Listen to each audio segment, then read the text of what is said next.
The boys are back with the International Sports Report on TSN 1050 Toronto. From underneath, there's a try, and the advantage is over, so Canada have to make it count. They're getting close. Carpenter, outstanding.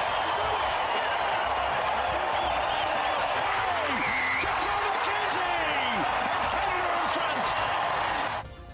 Yes, indeed, Canada against Tonga in the World Cup. And joining us now is Charron, ex-Canadian rugby player and captain.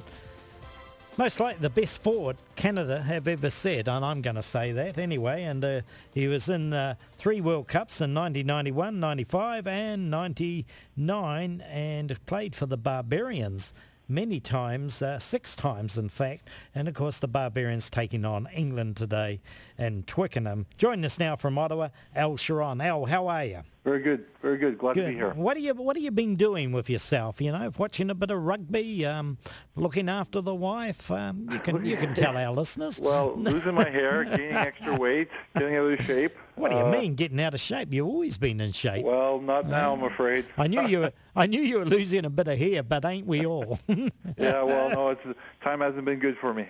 Now, you know, we take you back, some of the great moments in your career, and I was thinking the draw with Ireland, which we did the commentary for another station in those days, but Pete was on the sideline, and you came over the sideline and wiped him out, and he's never been the same, Al. I mean...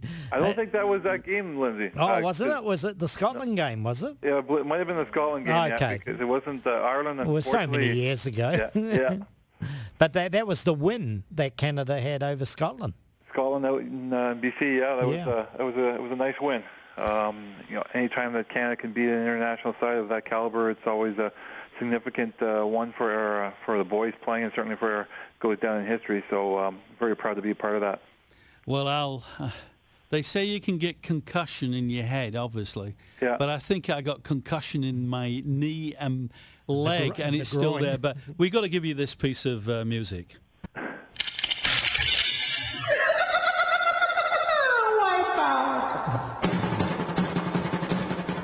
It certainly was a wipeout, and of course you took a camera guy out in those days. But hey, when you look back on your career, I mean, World Cup in South Africa, the big fight, played with Gareth Rees, the great fly half, and got inducted into the World Cup Hall of Fame recently in New Zealand. That South African game was a doozy, really made Canada stand up on the world arena of rugby, but also the win against Scotland. But you scored a try against New Zealand too. So I mean, you had a great career, and you look back on that, Al, and look to the present day of the players and the opportunities they get now.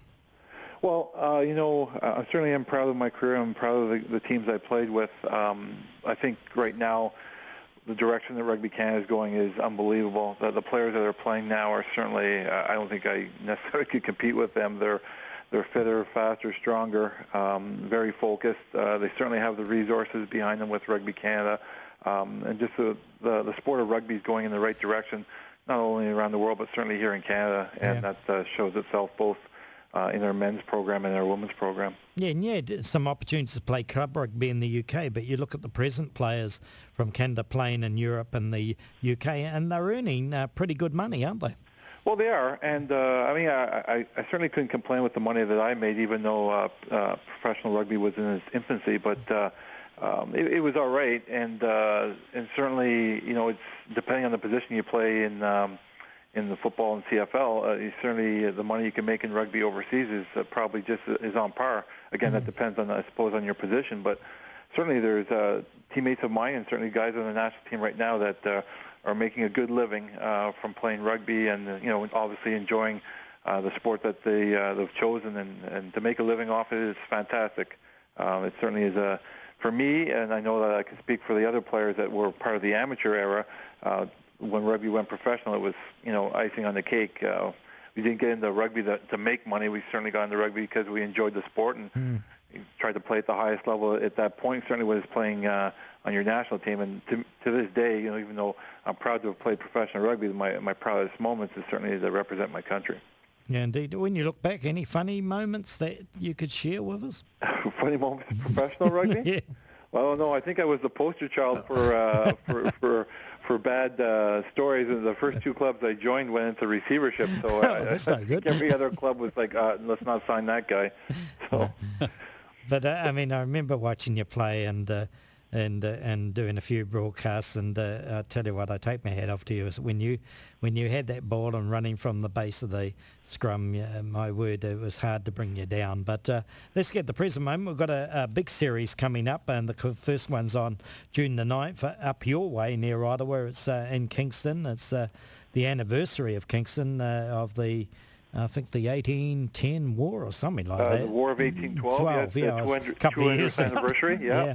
And then that's going to be played at Richardson Stadium. Rugby has been played there before at the Queen's University ground. But tell us about the Canada-USA game. Canada's always had a good result against the USA, and it's going to be a festival of rugby there, really. It's going to be a great game. Well, it's going to be a great atmosphere for sure. Certainly surrounding, the 200th anniversary of 1812. Having the two countries, Canada and U.S., compete in a rugby match. I know the local organizers have done a great job getting that set up, and they're expecting a big crowd.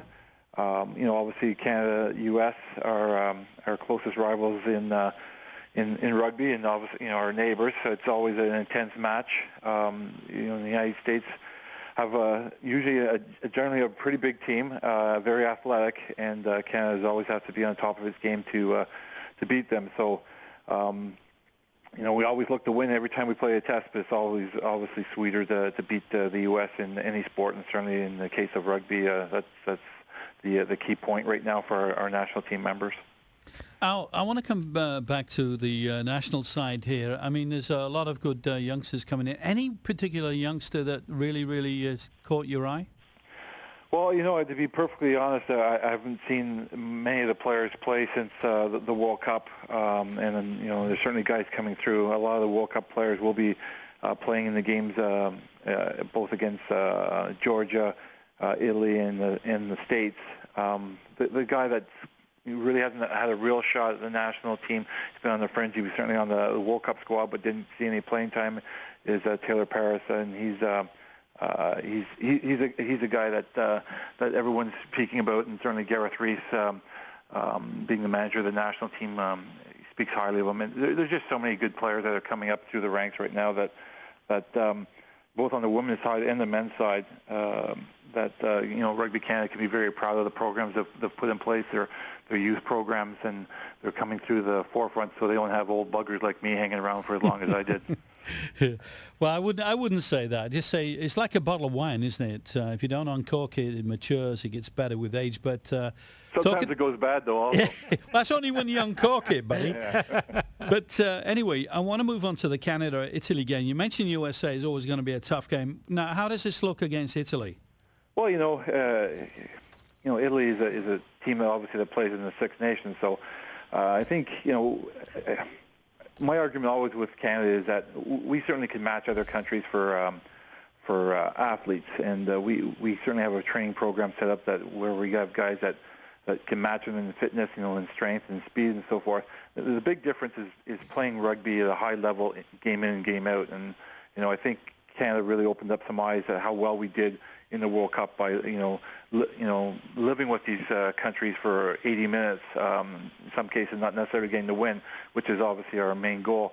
But Italy certainly presents itself as a team that plays high level rugby based on their players playing in professional leagues in Italy and throughout Europe.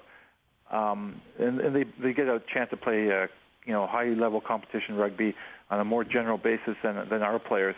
Save for the guys that are playing overseas. Exactly. We really need these type of competitions to test ourselves, and I think Italy is a game that I'm not going to go out and say that we're definitely going to win it, but it's a game that I think is there to be had, and certainly that's the main goal, to go out there and win, and certainly would be to put a feather in our cap to do that. Now, have you had a chance to look at the BMO field? It's a soccer field, but I mean, obviously they're going to convert it for rugby. Yeah. Well, I was actually at the game as a fan, and I was there as the company I presently work for, Modus. We rented a box there last year, and I'll tell you what, the atmosphere at the stadium was fantastic.